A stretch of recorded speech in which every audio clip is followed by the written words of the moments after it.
ప్రియ శ్రోతలు, గత పాఠంలో పెర్గము సంఘాన్ని గురించి చెప్పుకున్నాము గదూ. సైతాను సింహాసనమున్న చోట పెర్గము సంఘము నివాసమున్నది. ప్రకటన 2:13 సైతాను కాపురమున్న ఆ స్థలములో అంతిప అనే వ్యక్తి ఉండేవాడు. అతడు నా సాక్షి, నా విశ్వాసి. అంతిప మీ మధ్యను చంపబడ్డాడు. ఆ రోజుల్లో నీవు నా నామమును గట్టిగా చేపట్టావు. నా యందలి విశ్వాసమును నీవు విసర్జించలేదు. ఇదంతా నాకు తెలుసు అంటున్నాడు ప్రభువు. ఆయనకు ప్రతి సంగతి తెలుసు. సైతాను సింహాసన స్థలమది. అక్కడ ఆస్పత్రులున్నాయి, ఔషధాలున్నాయి. స్వస్థతకు అతీత విధానాలను ప్రయోగించేవారు కూడా ఉన్నారు. సైతాను అంతా నకిలీ ఆధ్యాత్మికాన్ని ప్రయోగిస్తాడు. బాగైన వారిని గురించి ఎక్కువ చెప్తాడు, బాగుకాని వారి ఊసే ఎత్తడు. క్రీస్తు శకం 314 సంవత్సరం నుండి 590 సంవత్సరం వరకు సంఘ స్థితికి పెర్గము అద్దం పడుతుంది. యేసుక్రీస్తు దేవత్వాన్ని ఒప్పుకొనని ఏరియన్ సిద్ధాంతమొకటి వచ్చింది. అప్పుడు అతనేషియస్ అనే గొప్ప భక్తుణ్ణి దేవుడు లేపాడు. అతడు ఉత్తరాఫ్రికా ప్రాంతీయుడు. క్రీస్తు శకం 325లో నైసియా సమాలోచన సభ ఏర్పాటైంది. ఏరియను సిద్ధాంతాన్ని ఈ సభ ఖండించింది. ఆ తరువాత అగస్టిన్ అనే మరో భక్తుణ్ణి దేవుడు లేపాడు. అతని కాలంలో పెలిగియన్ సిద్ధాంతం వచ్చింది. అంటే పాపమనేది పుట్టుకతో వస్తుందని వీరు నమ్మరు. మానవ స్వభావం మంచిదే అంటారు. కృపను వీరు గుర్తించరు. ఈ తప్పుడు సిద్ధాంతాలను విశ్వాసులు ధైర్యంగా ఎదుర్కొన్నారు. పవిత్ర విశ్వాసాన్ని కాపాడుకున్నారు. మీరు మీ విశ్వాసాన్ని విసర్జించిన వారు కారు అని ప్రభువు వారిని అభినందించాడు. ఆ రోజుల్లో అంతిప హతసాక్షి అయ్యాడు. అయితే పెర్గము సంఘములో 2 తప్పిదములున్నాయి: బిలాము బోధ, నికొలాయితుల బోధ. ఈ 2 దుర్బోధలు పెర్గములో ఉన్నాయి. ఇక్కడ సూచించబడిన బిలాము బోధ వివాహానికి సంబంధించింది. మిశ్రమ వివాహాలను ప్రోత్సహించే బోధ బిలాము బోధ. ఈ సాంకర్యం వల్ల ఇశ్రాయేలులోకి విగ్రహారాధన, జారత్వం చోటు చేసుకున్నాయి. ఈ విధంగా సంఘంలోకి అన్య సాంప్రదాయాలు ప్రవేశించాయి. మరి నికొలాయితుల సిద్ధాంతమేమిటి? ఎఫెసు సంఘం నికొలాయితుల బోధను ఖండించింది, ద్వేషించింది. కాని పెర్గము సంఘం వారిని సహించింది, రాజీ పడింది. నికొలాయితులకు అధికార వాంఛ ఎక్కువ. నికాలస్ అనేవాడు ప్రారంభించిన గ్నోస్తిక వేదాంత ధోరణి వీరిది. యాజకులకే అంతా తెలుసు అని, విశ్వాసులందరికీ యాజకత్వం లేదని, యాజకులదే అధికారమని వీరు దుర్బోధలు చేస్తారు. యేసు ప్రభువుకు ఈ నికొలాయితులు అంటే అసహ్యం. ఆయన ద్వేషించే పనులు చేయకూడదని హెచ్చరిక. జయించే వానికి బహుమానం. యేసు రక్తమే జయం, గొర్రెపిల్ల రక్తమే జయం. మరుగైన మన్నా వీరికి తినిపిస్తాను అంటున్నాడు ప్రభువు. యేసుక్రీస్తు మరణాన్ని, ఆయన వ్యక్తిత్వాన్ని సూచించే మాట ఇది. నేనే జీవాహారమును అన్నాడు ప్రభువు. యోహాను సువార్త 6:32-35 వరకు. ఆయన లోకానికి మరుగైన మన్నా. పెర్గము సంఘమా, నీకు నేను బహుమానంగా ఒక తెల్ల రాయి ఇస్తాను. దానిమీద కొత్త పేరు చెక్కబడి ఉంటుంది. పొందిన వారికే గాని అది మరెవరికీ తెలియదు. తెలుపు రంగు పరలోక వాతావరణానికి సంకేతం. తెల్ల రాతి మీద చెక్కబడిన పేరు. ఇది గొప్ప బహుమానం. తనకు బహుమతి గ్రహీతకు మధ్య ఉన్న ప్రేమ సంబంధాన్ని సూచించే పేరు. అది ప్రతి ఒక్కరికి ప్రత్యేకం. ఒకరి పేరు మరొకరికి ఉండదు. పెర్గము సంగతి ముగిసింది. ఇప్పుడు 18 నుండి 29 వరకు తుయతైర సంఘం.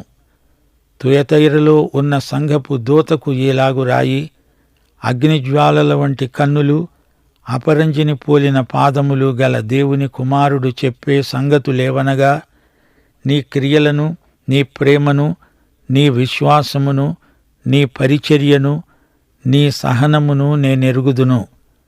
నీ మొదటి క్రియల కన్నా నీ కడపటి క్రియలు మరీ ఎక్కువైనవని ఎరుగుదును. అయినను నీ మీద తప్పు ఒకటి నేను మోపవలసి ఉన్నది.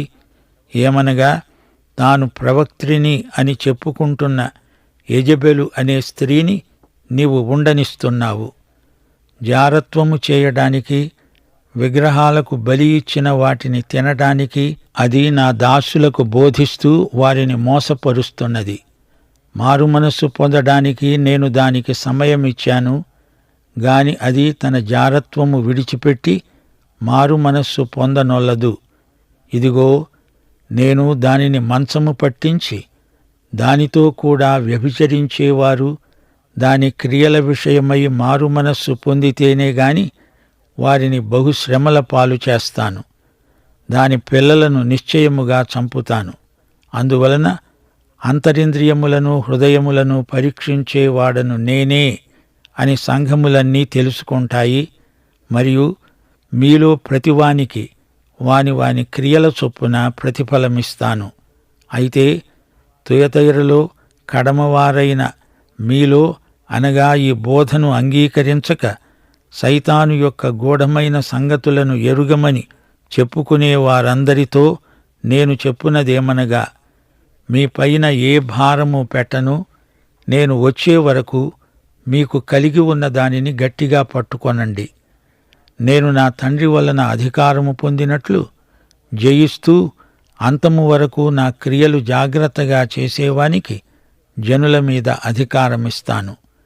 అతడు ఇనుపదండముతో వారిని ఏలుతాడు. వారు కుమ్మరివాని పాత్రల వలె పగలగొట్టబడతారు. మరియు అతనికి వేకువ చుక్కను ఇస్తాను. సంఘములతో ఆత్మ చెబుతున్న మాట చెవిగలవాడు వినుగాక. శ్రోతలు వింటున్నారా? తుయతైర సంఘం రోమక సాంప్రదాయాలతో పూర్తిగా నిండిపోయిన సంఘం. సంఘ చరిత్రలో అది చీకటి యుగం. క్రీస్తు శకం 590 సంవత్సరం నుండి 1517 సంవత్సరం వరకు సంఘానికి ప్రాతినిధ్యం వహిస్తుంది. పెర్గము తరువాత తీరం నుంచి లోపలికి వెడతాము. రాబోయే సంఘాలన్నీ లోపలి ప్రాంతాలలో ఉన్నవే. తుయతైర సంఘ ప్రదేశం ఎంతో మనోజ్ఞమైంది. ఆకర్షణీయమైన దృశ్యాలు. తుయతైరకు అవతల పెద్ద లోయ. శత్రువులకు ఈ పట్టణం దుర్భేద్యమైనది. రోమా ప్రభుత్వం ఈ పట్టణం చుట్టూరా పహరా సైనిక సిబ్బందిని ఉంచింది. ఈ పట్టణాన్ని మొదట లూసిమెకస్ నిర్మించాడు. దానినే మొదటి సెల్యూకస్ పునర్నిర్మించాడు. హెర్మస్ లోయ నుండి హిమాలయ పర్వతాల వరకు అతని రాజ్యం వ్యాపించింది. ఈ పట్టణాన్ని శత్రువులు సమూలంగా ధ్వంసం చేసి విడిచారు. ఈ పట్టణపు శిథిలాలు ఈ రోజున మనం చూడగలం. నెస్పాసియస్ అనే రోమక చక్రవర్తి ఈ పట్టణాన్ని గురించి ఎక్కువ శ్రద్ధ చూపినవాడు. మరమ్మతు చేయించాడు. రకరకాల వృత్తులకు చెందినవారు ఈ పట్టణంలో నివాసముండేవారు. బట్టల అద్దకం పరిశ్రమ తుయతైరలో ఎక్కువగా జరిగింది. లూదియా ఈ ఊరికి చెందిన మహిళ. పౌలు ఈమెకు ఫిలిప్పి నగరంలో బాప్తిస్మమిచ్చాడు. ఆమె ఐరోపా ఖండంలో రక్షించబడిన మొదటి వ్యక్తి. అపొస్తలుల కార్యములు 16వ అధ్యాయం 14వ వచనం. ధూమ్రవర్ణ చూర్ణం అమ్మే వ్యక్తి లూదియా. అపోల్లో అనే సూర్యదేవుడు తుయతైరలో తురిమ్నోస్ అనే పేరుతో పూజించబడ్డాడు. అయితే దేవుని కుమారుడు తుయతైర సంఘానికి ఉత్తరం రాస్తున్నాడు. ఆయన కన్నులు అగ్నిజ్వాలల వంటివి. ఆయన పాదాలు అపరంజిని పోలినది. అపరంజి అంటే థళథళ మెరిసే ఇత్తడి. ఇది తీర్పును సూచిస్తుంది. యేసుక్రీస్తు తుయతైర సంఘానికి తీర్పు తీరుస్తున్నాడు. అయితే కొన్ని విషయాలలో సంఘాన్ని మెచ్చుకున్నాడు.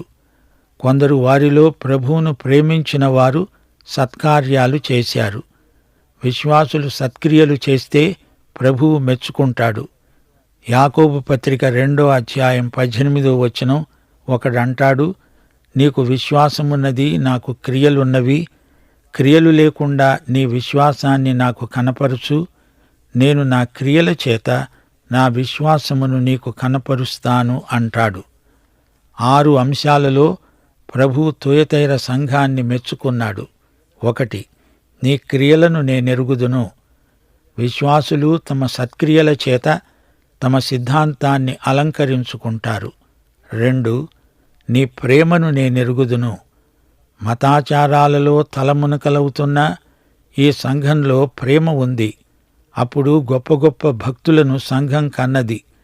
జాన్ విక్లిఫ్, ఆన్సెల్మ్ మొదలైన వారు సంఘంలోని భక్తులే. ఇక 3వది విశ్వాసం. క్రియలకు ప్రేమకు కీలకం విశ్వాసమే అని మనమెన్నడూ మరచిపోకూడదు.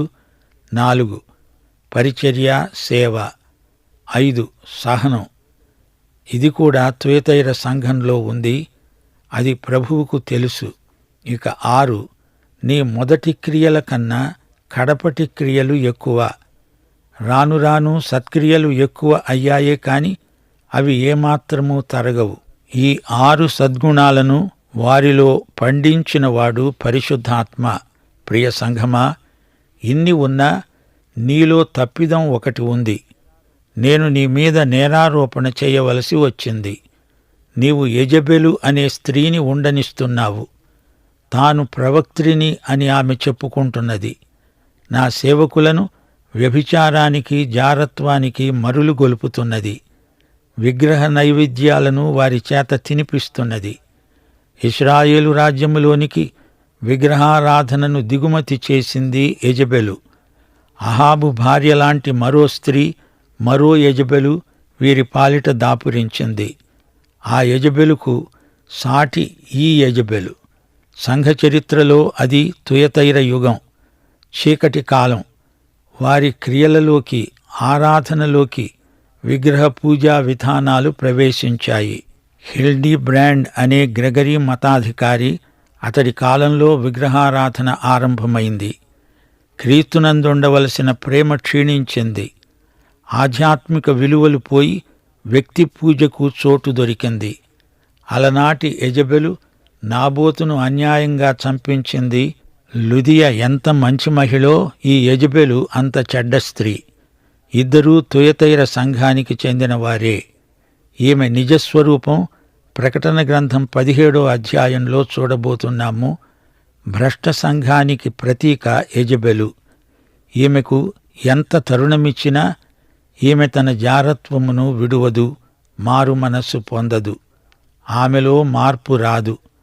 నేను వారినందరినీ శ్రమలకు అప్పగిస్తాను. మహాశ్రమలలో ఈ గుంపు భాగమైపోతారు.